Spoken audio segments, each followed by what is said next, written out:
উপলক্ষে আয়োজিত এই আজিৰ অনুষ্ঠানৰ সভাপতি মহোদয়, সন্মানীয় এই অঞ্চলৰ পেৰেণ্টছ,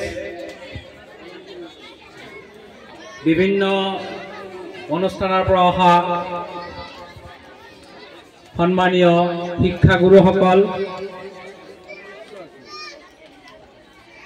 বিভিন্ন সংগঠনৰ পৰা অহা আমাৰ সন্মানীয় বকুল ভাই, মোৰ অতি মৰমৰ প্ৰাক্তন ছাত্ৰ তথা ছাত্ৰ বন্ধু কবিৰ আহমেদ লস্কৰ, দিলু আৰু বহুতেই মই নাম স্পেচিয়েলি ক'বলৈ লোৱা নাই। তথা আজি অনুষ্ঠানৰ মধ্যমণি মোৰ মৰমৰ এই অনুষ্ঠানৰ ছাত্ৰ ছাত্ৰীসকল, জয় জয়তে সকলোকে মই গণতন্ত্ৰ দিৱসৰ উপলক্ষে আপোনালোকলৈ অভিনন্দন জ্ঞাপন কৰিছোঁ। আচলতে মই এটা প্ৰট'কল ভাঙি পেলাই মই মাজতে ক'ব লগা হ'ল, তাৰ কাৰণে মই ক্ষমা প্ৰাৰ্থী। মোৰ বাৰে বাৰে ফোন আহি আছে, মোৰ আৰু দুটা প্ৰগ্ৰাম আছে, মই টাইমিং কৰা আছিলে, টাইমটো অভাৰ হৈ গ'ল, যাৰ কাৰণে মই থোৰতে মই আপোনালোকৰ জ্ঞাতাৰ্থে অলপ কিছুমান কথা মই ইয়াত পুট কৰিম।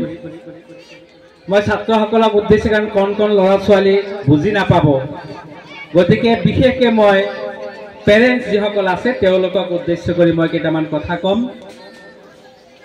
এটা সময়ত মই নিজেই কিছু ভয় খাইছিলোঁ বা মই কেতিয়াবা ক্ৰিটিচাইজো কৰিছিলোঁ যে যি হাৰত প্ৰাইভেট স্কুলবিলাক গঢ় লৈ উঠিছে, এডুকেশ্যনৰ মানদণ্ড কিমানখিনি ডেভেলপ হ'ব।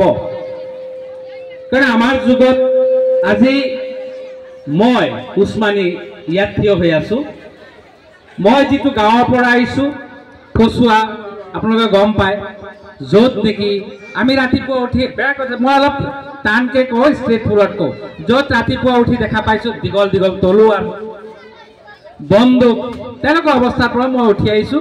আমাৰ কেম্পাছৰ পৰা আমাৰ মাক দেউতাকে ওলাই যাব দিয়া নাই, কিন্তু আল্লাই আৰু বিশেষকৈ মোৰ মাকৰ, আজি মোৰ মাৰ 80 ইয়াৰ্ছ ক্ৰছ কৰিছে, মোৰ মাকৰ কষ্টত আজি মই এই ষ্টেজত এজন স্পেচিয়েল গেষ্ট, এখন মহাবিদ্যালয়ৰ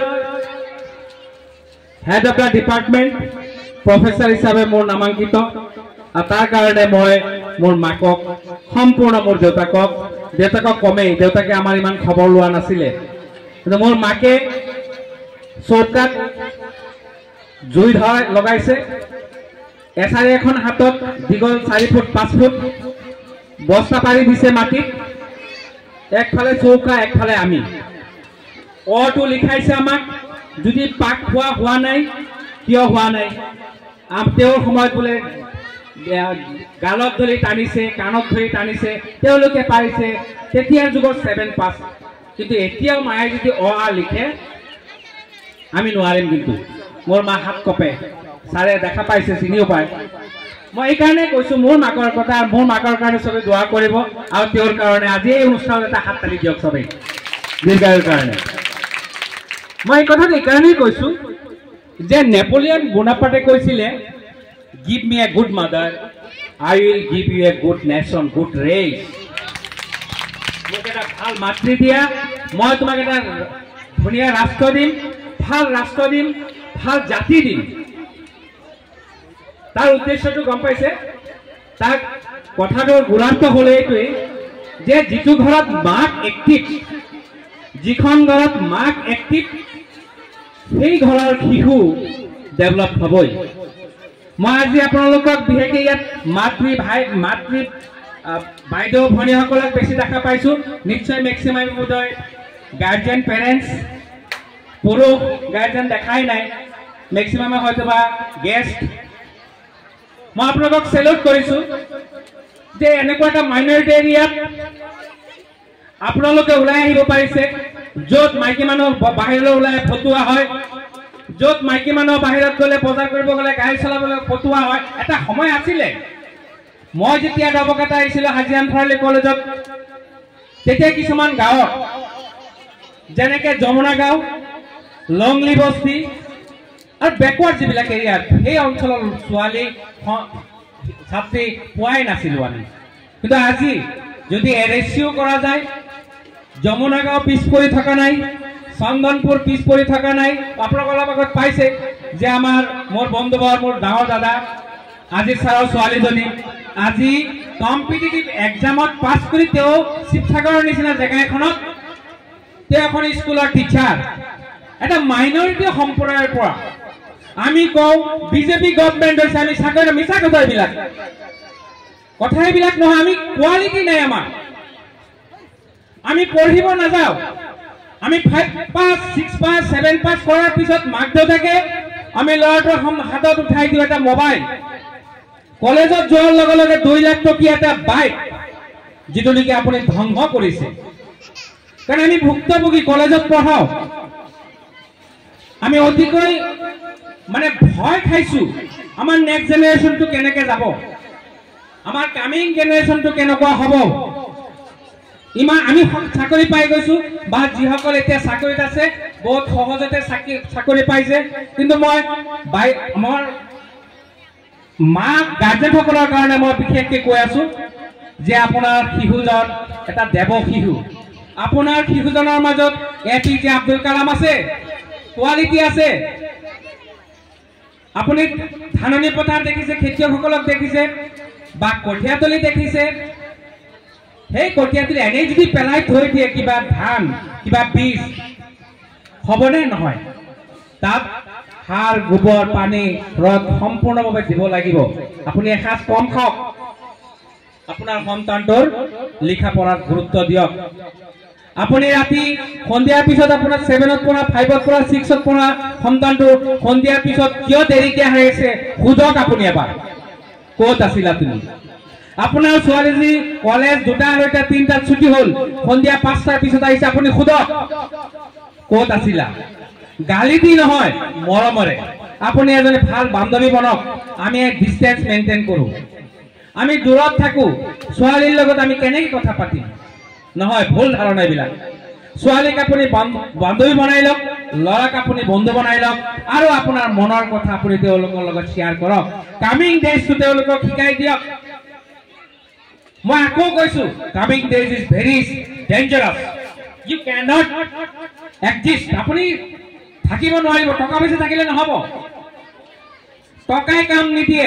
মোৰ দবকাটা আজি 27 বছৰ, কিমান ধনী ধনী মানুহ দেখিছো ভিক্ষাৰী হৈ গৈছে। আপোনাৰ এটাই কামত আহিব, আপোনাৰ সন্তান যদি শিক্ষা দিছে। আজি ছাৰ আকৌ মই ৰেফাৰেন্সটো আনিছো যে আজি ছাৰ এজনী ছোৱালী, তেওঁৰ একো টেনশ্যনেই নাই। ছোৱালী ষ্টাব্লিছ গভৰ্ণমেণ্ট চাকৰি এটা হৈছে, মৰাৰ আগলৈকে তাই মোৰ হাততে তাইৰ জন্ম, সৰু পাইছো তাই। গতিকে আমি প্ৰত্যেকজনে দেউতাকসকলে গুৰুত্ব নিদিব, আৰু দিয়াৰ কথাও নহয়। তেওঁৰ কাম আপোনাক সাপ্লাই দিয়া। গতিকে প্ৰত্যেক মাকেই যদি আমি অলপ এলাৰ্ট হওঁ, তেতিয়াহ'লে আমি আমাৰ সন্তানবিলাকক সকলক আমি আগুৱাই লৈ যোৱাত সহায় হ'ব। আজি ভাল লাগিছে, কণ কণ শিশুসকলে কেইটামান পাৰফৰ্মেঞ্চ কৰিছে। আৰু মোৰ ছাৰ কৈছিলে, মোৰ এদিন ৰাতি মোক ফোন কৰিছিলে, মই টাইমিং কৰি দিছিলোঁ যে এনেকুৱা সময়ত আহক। গৈছে, কিন্তু বহুত সময় দিলোঁ তোক। তেওঁ কৈছিলে এইখন, কিন্তু মই আগতে কৈছোঁ যে মোক ৰিমাইণ্ড কৰি দিব, কাৰণ ব্যস্ত থাকোঁ আমি কলেজৰ বিভিন্ন কামত।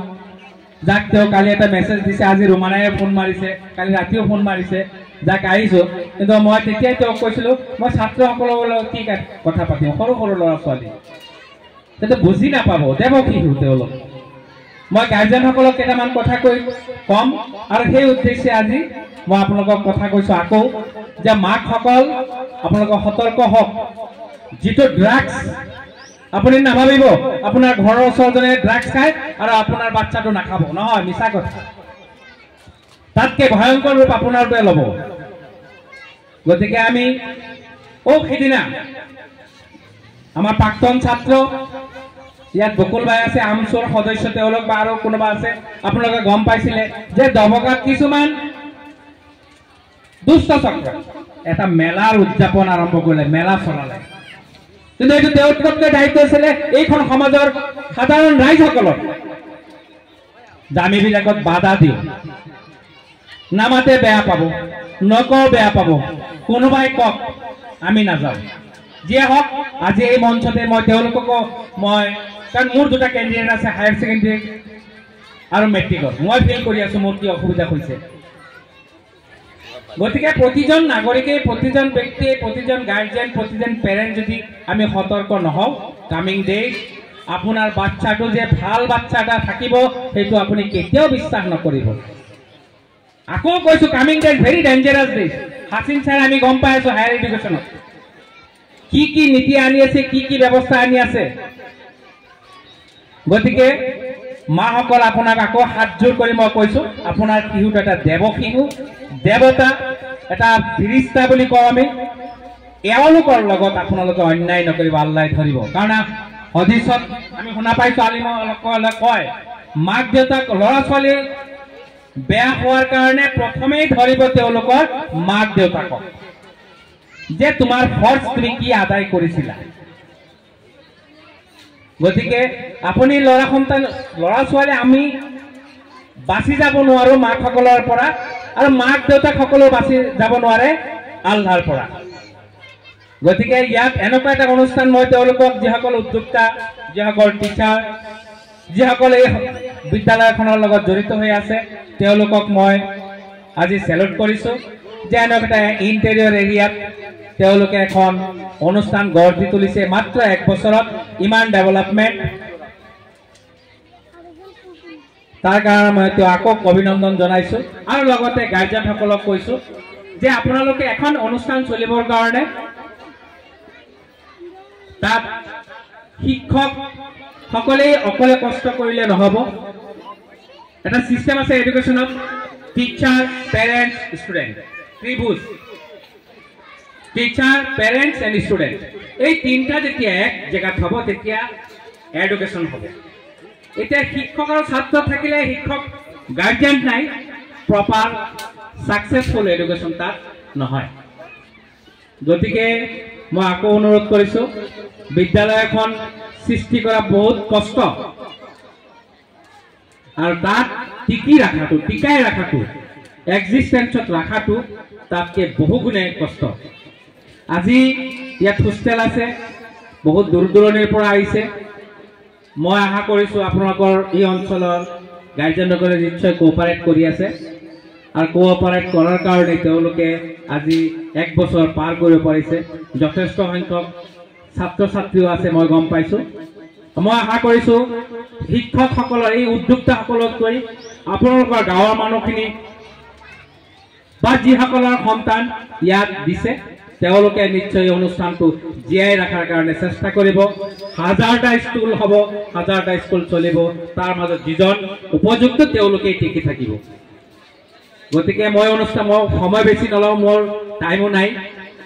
গতিকে মই এই অনুষ্ঠানটোৰ মংগল কামনা কৰি মোৰ বক্তব্য মই ইমানতে সমাপ্ত কৰিলোঁ। ধন্যবাদ।